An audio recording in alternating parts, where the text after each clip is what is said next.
Second topic on our list of Marvel news is that Kevin Feige did an interview with it's a podcast. Let's go see. It's called the Movie Business Podcast, and somebody asked him, "Will people ever get tired of superhero movies?" And he said, "No."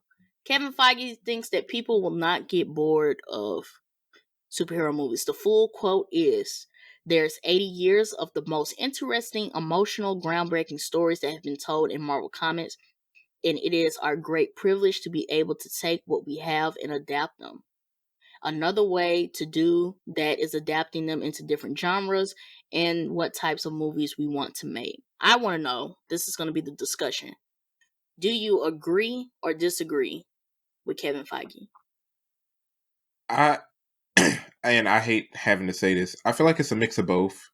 Because saying when people ever get sick of superhero movies is like saying when people get sick of fantasy and sci-fi. MCU has gotten so big that superhero is now its own genre because of how specific and how unique it is as a genre. Mm-hmm. But can people get sick of the current MCU? Can some people can it end up like Harry Potter, where once we got Harry Potter, y'all turned to Fantastic Beasts, it was like, and we just cool with Harry Potter? Could it be like Transformers? Could it be like Fast and Furious, where it's like, nah, y'all superpowered ultra human beings, we sick of y'all now? I think that could happen. Mm-hmm. I feel like, and if it does happen, we may see it now, being that a lot of people had a lot of attachment to the older heroes and everything. Mm-hmm. Could we see like a decline in viewership? Could we see a decline in like Blu-ray purchases? I think it is possible for that. Only like MCU specifically. Superheroes as a whole, nah, folks don't like superheroes. Okay. What say you, Ralph? Yeah, I would have to actually agree with Ryan. It all depends on what that family household really watches. Like, say for instance, they don't watch superhero movies, they're not gonna, suggest their younger generations to, continue watching it. Like, say for instance, if because your dad brought you into DC shows and stuff, and you pretty much adopted that, correct? Mm-hmm. Like, say for instance, if he did not watch that, how much interest would you really show to those kind of things, to those kind of superhero movies? Mm-hmm. Like, would you continue to carry that on if you did not have, your father showing you, like everything that you needed to know about, certain superheroes and certain superhero movies and comics and things like that? Like, I feel like if you do not have that background, it's not gonna, gel well. You might watch a few, but it's not just gonna be a continuation thing of where it just gets passed down and passed down. I would disagree with that just because of the way that I got into anime. Mm-hmm. My dad don't know shit about anime. None of my family at all that I know watches anime. But Ryan got me into anime at a late age as well. Yeah, and here's the part that Ralph kind of forgot. I don't know if y'all have ever heard this, but it's like nature versus nurture. Mm-hmm. Like where you was raised and your environment plays a part in your interest. It plays a large part. But then if that environment is nurtured or if it's left or if it's like neglected will determine what you like and are interested in your more adult and post-formative years. Mm-hmm. So it's like, yes, like for example, my dad introduced me to Batman as well. But my introduction to anime was literally just watching WB cartoons and I played video games. I nurtured that. My dad never got mad at me for watching anime, for example. My mom never had an issue with it. I had friends who liked it, and it just got bigger. But superheroes was never nurtured. That's why, like, even though MCU's big, I watch it with y'all, but most of my affinity for superheroes is honestly talking to y'all. Like, Foop got me more interested in even the DC cartoons because you're like, you gotta watch this, you gotta watch this. I heard it for like 2 years, and I was like, Teen Titans Judas Contract, that, love it. Now I will get on HBO Max and keep watching them. Mm-hmm. So that does play a part. Yeah. I agree with them. I think I think nobody would get tired on it. And it's a contingency. As long as they continue to tell the stories in a way that is enjoyable and digestible.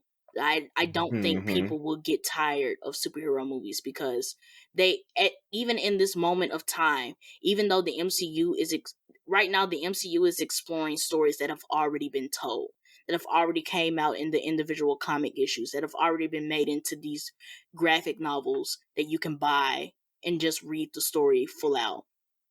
Marvel Comics is still going on. They are still expanding on Captain America and Iron Man and the X-Men and the Eternals.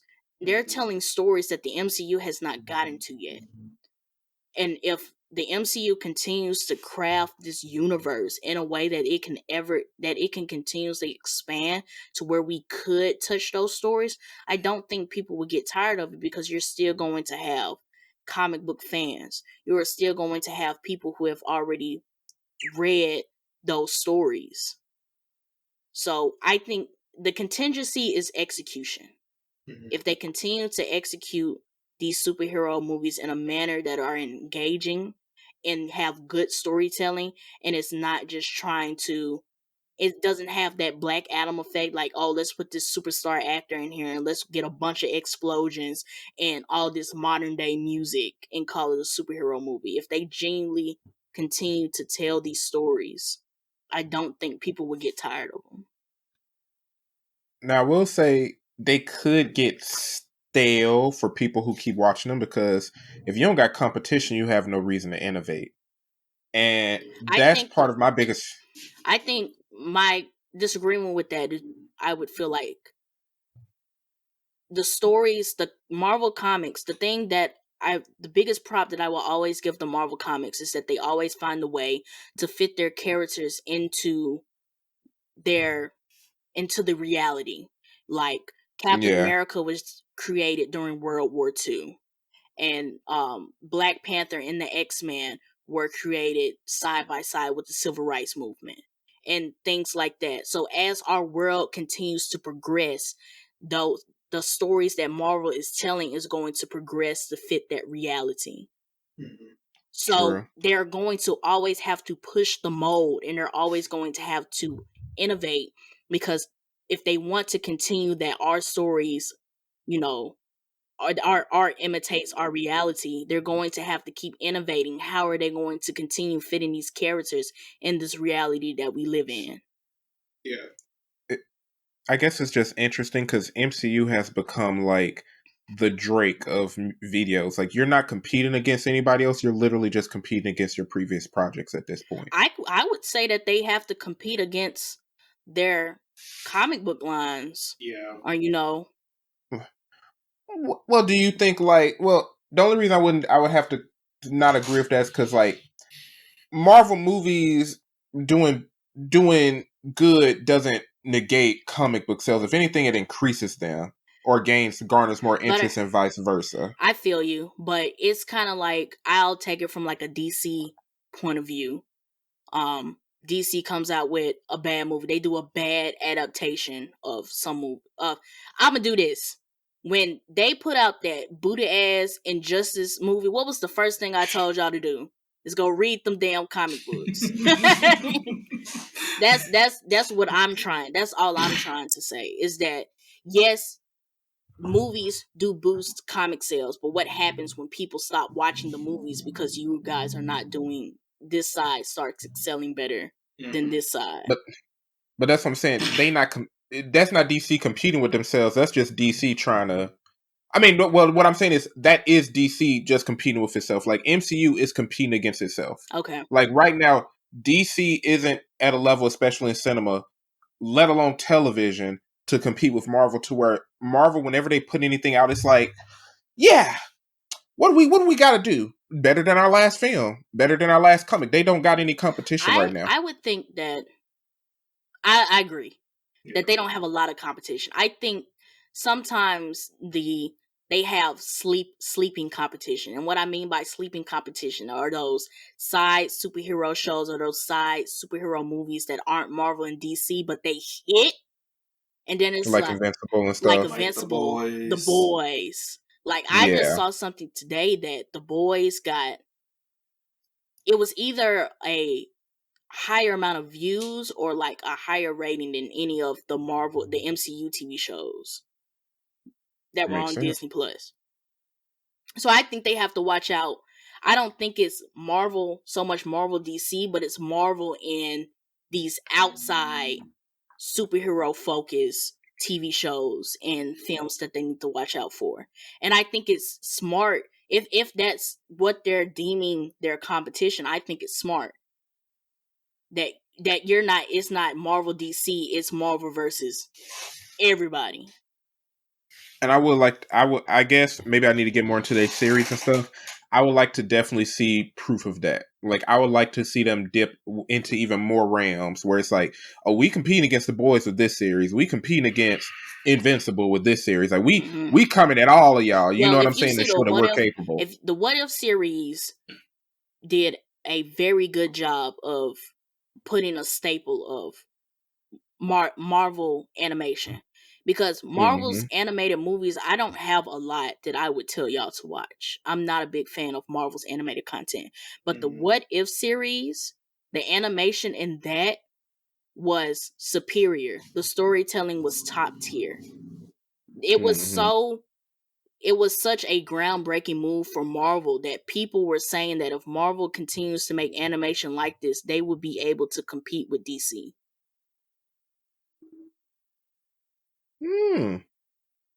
Okay. Maybe Kevin might be on to something. So I don't think, and Kevin Feige also brought up a good point that Marvel Comics have been going on since 1939. We are in 2023, continually watching a universe that has been expanding since 2008. If it's 22 years later, and we about to see a Marvel 100-year anniversary. Yeah. Yeah. If we haven't got tired of Marvel Comics now, if we haven't gotten tired of the superhero genre now, I just don't foresee us getting tired of it later, because they're still going to have stories to tell. And from here, it's just going to grow. The way that we consume movies, the way that animation is growing, the way that storytelling is evolving. It's like they're listening to that. They're seeing that, and they're going to continue to incorporate that into that superhero genre. Like, even, and the biggest thing, this is just Marvel, this isn't MCU, but when Into the Spider-Verse came out, that animation, people have been trying to replicate, I won't say try, they have been replicating that animation since then. That movie came out in 2018. Yeah. That did set a standard. It did. So I don't think people, as long as, like I said, it's a contingency, as long as they execute it with purpose and intention, I don't think people will get tired of superhero movies. And you know what? And this just triggered a different thought only because we talked about Universal earlier. And I know like there's some Marvel related rides at Universal Studios. Marvel's about to hit their 100th anniversary. Disney hit theirs as well. What if they made like a full-on gigantic MCU theme park? Yeah, like they have Wakanda Land. Well, they're not doing a theme park. They're trying to do Avengers Campus, and I haven't been seeing any good reviews on Avengers Campus. If they did like a 500+ acre theme park, we got Wakanda Land, we got New York. What are like the other major civilizations and areas in MCU? Like if they did something like that, I think that would be cool. They got enough content for it and notoriety. They have to be Wakanda, New York, space. They could do Asgard. I think Asgard would count as space. Asgard would be dope. Asgard would be dope, but though. Then they're stepping into the fact that, yes, Asgard is a real thing outside of the MCU, and I think that's where Asgard might be difficult to execute. Maybe. Just because of the fact that Asgard is not something that the MCU created. Asgard is Norse mythology. But that's the thing, like those IPs, like don't nobody own the right to like Asgard. You know what I'm saying? So like if they want to make their own interpretation, that's like someone doing their own interpretation of like a King Arthur land. Like it's old enough to where they could do that now. Yeah.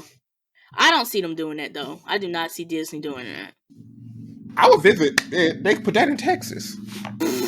I don't see them doing that. I think the fact that this Avengers Campus thing isn't going the way they expected it to, I don't see them expanding into a whole theme park dedicated to the MCU.